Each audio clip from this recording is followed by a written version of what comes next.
Hey there everyone, this is Matt for Creative Reviews. Here we have the iPad Pro. This is a space gray 128 gigabyte capacity with Wi-Fi and cellular model. This is the top of the line of what you can get, and today we're going to be talking about the ergonomics of the iPad Pro. As you can see here, we have our ergonomics of the Amazon Fire 7-inch tablet, which is a much smaller device than compared to this. So what we're going to do here is see how it is to hold the device in different ways. So first, we're going to be showing this how to hold this in a normal way when watching a video. And here again, here's my YouTube video on the ergonomics of another device. So what you can do here is easily have it in two hands. And if you hold it up around here, you do not block the speaker grills on all sides. So if you hold it here, you're good. If you hold it a little bit lower like this, like you may on an iPad, previous generation iPad, you'll be blocking out two of the speakers here on the side, and that's not something that you want. Now, if you're watching a video or maybe reading a magazine in this orientation, you don't suffer any of that because all the speakers here are open. They are not obstructed by your hand at all.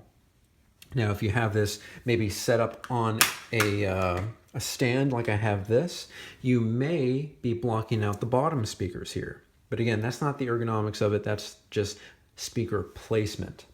Now, if you want to hold this in one hand, this can get a little bit heavy. Now, this is 1.5 pounds about, and it does get a little heavy sometimes. So this is more like a two-handed device, but if you feel confident in holding it with one hand, you may actually hit things. So I've heard. I've personally tried to use it around the house with one hand. I've been actually fine with it, but I'd say because it's so big, you just got to be careful with it. And especially, I don't have a case on this one yet. If you do have a case, you may feel a little bit more secure. But with me, if I were to have this out there, I want to make sure what's around me. So far I'm holding this here. I really don't feel any fatigue on my arm. I'm very happy with it, and it does feel like it's firmly in my hand. So I'm liking this, but again, holding it like this, I'm blocking out one of the speakers. Even holding it like this, I'm blocking out one of the speakers. Now, what I believe that Apple does is I think they compensate if you are covering a speaker to the other speakers. I'm not exactly sure. I believe that was a rumor. I have not heard that when hearing the speakers and when having sound come out of that. Speaker system, by the way, is very good. So the two ways of holding this device are like so or like so. And remember, if you're holding it like this, hold it in the middle, not the bottom, so you don't block out any of the speakers. Now, last but not least, if you have this turned off and you're holding it, remember this is without the case, hold it maybe in a hand where you don't have a watch, because if you have this up here, you may be scraping the front of the screen against the buckle or band of your watch, which is something you don't want to happen because this is such a it's wide. It's a really wide device. It's even bigger than my hand here. I remember I could hold the original iPad with one hand. Can't do that anymore. So it's a very wide device because the screen area is just very big. There's no way to get around that. So holding it like this, I always do feel secure holding this.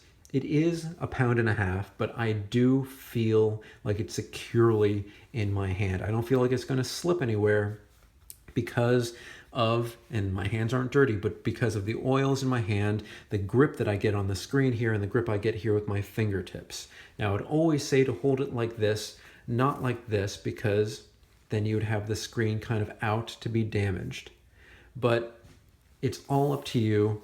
Don't forget, here you have your volume rocker, you have your microphone, you have another microphone, you have your camera. Make sure that no matter your placement, you're not covering any of these, because if you're taking a picture or something, that's definitely going to be covered.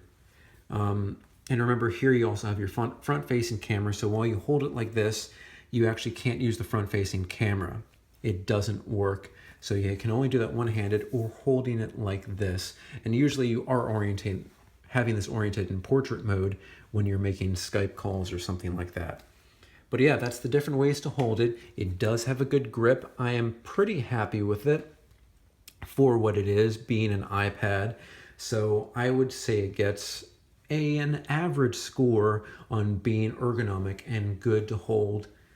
Remember, iPads are basically slates. They don't have any textured material on the back, any special textured material. They're not like some other iPads, which may be easier to hold. So try it out for yourself. See if you can deal with the weight of this really big tablet. But for me, I think most people will be fine. But I think, moreover than anything, this is a home device that you kind of carry around with you in certain situations. It's not like an iPad mini or regular size iPad where you can bring that anywhere you want. So just consider that. All right, thank you so much for watching. We've been talking about the ergonomics of an iPad Pro. Find us on Facebook, Twitter, Beam, and Instagram. Don't forget to subscribe to Creative Reviews and 5149 Media. We also have a GoFundMe page set up. We'd appreciate all donations because we rely on our own funds. Thank you again for watching. See you guys next time.